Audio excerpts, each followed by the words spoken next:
Highways Samarlakota Sitarama colony కాసాగా ఉలిక్కిపడి ప్రశాంతంగా ఉండే కాలనీలో తల్లి ఇద్దరు కూతురు చంపేశారు.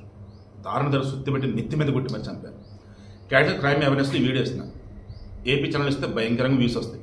బట్ అవేర్నెస్లో ఎందుకు ఇస్తానంటే అతను నీరుబైనటువంటి ఒక కంపెనీలో డ్రైవర్గా పనిచేస్తున్నాడు. అతను వచ్చి చూసేసరికి ఇంట్లో రక్తం మళ్ళీ పడి ఉన్నారు. బయట డోర్లు వేసాము. మరి వెనక నుంచి వచ్చారు అని అంటున్నాడు. ఇక్కడ అనుమానాలు ఇతని మీదకి వెళ్తున్నాయి. ఇతని పేరు ధనుప్రసాద్, భార్య పేరు మాధురి, పిల్లల పేరు పుష్పకుమారి అండ్ జేసీ. వీళ్ళకి ఎవరితో అంత కక్షల కార్పణ్యాలు లేవు, కోట్లాస్తులు ఉన్నది లేదు. ఒక సాధారణ నిరుపేద కుటుంబం. ఈయనేదో చిన్నప్పటి డ్రైవర్గా పనిచేస్తున్నాడు. ఇద్దరు ఆడపిల్లలు. పెద్ద ఆడపిల్ల వయసు వచ్చేసి 8 సంవత్సరాలు, చిన్న ఆడపిల్ల వచ్చేసి 6 సంవత్సరాలు. ఈమె మాధురి వయసు వచ్చేసి అరౌండ్ 28 to 30. కేసు ఇన్వెస్టిగేషన్ పోలీసులు కూడా అసలు ఏం అర్థం కావట్లేదు. ఎందుకు చుట్టూ సీసీటీవీల్లో అండ్ ఆ ప్రసాద్ ఎవరైతే ఉన్నారో ఆ తల్లి, ఇద్దరు బిడ్డలు, ఆ ఫ్యామిలీ హెడ్ ఎవరైతే ఉన్నారో భర్త, అతను చెప్తున్నది అసలు మా ఫ్యామిలీని టచ్ చేసిన అవసరం ఎవరికి లేదు. ఒకవేళ దొంగతనాన్ని కనుక వచ్చుంటే అంత పేదల వీళ్ళలో ఏముంటాయి?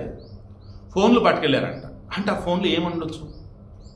ఏదైనా సీక్రెట్స్ ఆ ఫోన్లో రికార్డ్ చేశారా? ఏమైనా ఉన్నాయా? ఆ ఫోన్తో ఎవరితో అన్న ఈమె బ్లాక్మెయిల్ చేసిందా? అవన్నీ బయటపడాల్సి ఉంది. సో ఈ వీడియోకి మెయిన్ ఇంటెన్షన్ దయచేసి గుర్తుంచుకోండి. మీకు వెనక నుంచి ఎవరైనా వచ్చే అవకాశం ఉంది ఇల్లు అనుకున్నప్పుడు కొంచెం కేర్ఫుల్గా ఉండండి. అండ్ మీరు బయట వేరే వాళ్ళ వీడియోలు మీ దగ్గర పెట్టుకోవద్దు. అండ్ మీకు సంబంధం విషయాలు దయచేసి జోక్యం చేసుకోవద్దు.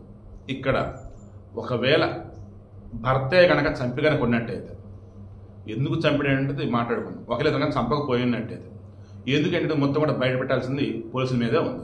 ఎందుకంటే మరలా చెప్తున్నా, 2019 తర్వాత ఏపీలో గంజాయి విచ్చరుడు ఎక్కడ పడితే అక్కడ దొరుకుతుంది. పిల్లలు సైతం దొంగతనానికి అలవాటు పడ్డారు.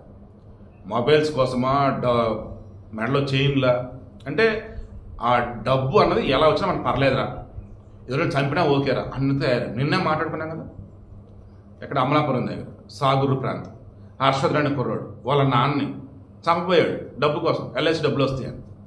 సో అలా వీళ్ళని ఆ గంజాయి కోసం రిమైనింగ్ డబ్బులు కావాలని చెప్పేసి వీళ్ళని వచ్చి అడిగితే ఇవ్వలేదని చెప్పేసి చంపారా? అందుకే ఫోన్లు పట్టుకెళ్ళారా? లేదన్నప్పుడు వీళ్ళ దగ్గర ఏదైనా రహస్యాలు ఉన్నాయా? ఇన్వెస్ట్మెంట్ తేలా. బట్ కొంచెం ప్రాక్టికల్గా ఉండండి, జాగ్రత్తగా అయితే ఉండండి.